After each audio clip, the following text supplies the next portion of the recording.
এই যে ভাই সাহেব শুনছেন, একটু দেখে বলবেন এটা বাইক না সাইকেল। মনে হচ্ছে অন্ধ। এক কাজ করি, একে বোকা বানিয়ে এর বাইক আমি নিয়ে নেই। ভাই সাহেব এটা সাইকেল, কিন্তু এটার পেডেল কই? যদি আমার কথা বিশ্বাস না হয় তাহলে এই সাইকেলটা স্পর্শ করে দেখো।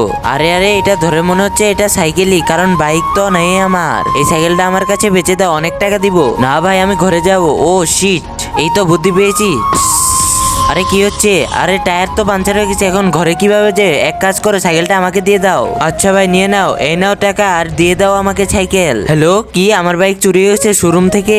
হা হা, এটা তোরই বাইক? আরে হ্যাঁ, এটা তো আমার বাইক, কিন্তু তুই কি চুরি করেছিস? তারপর কি হয়েছিল দেখার আগে তুমি কি ফ্রি ফায়ারকে ভালোবাসো নাকি তোমার মা বাবাকে? যদি মা বাবাকে ভালোবেসে থাকো তাহলে ভিডিওটি লাইক দিয়ে চ্যানেলটি সাবস্ক্রাইব করে দিবা। লাইক সাবস্ক্রাইব না করলে বুঝে নেবো তুমি তোমার মা বাবাকে ভালোবাসো না। তুমি এক নাকি দুই কমেন্টে বলে যাবা।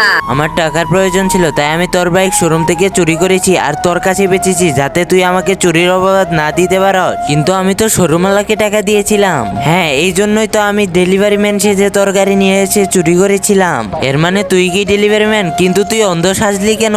আমার কথা বিশ্বাস করবি না দেখে আমি অন্ধ সেজেছি, এইভাবে তোকে বোকা বানালাম।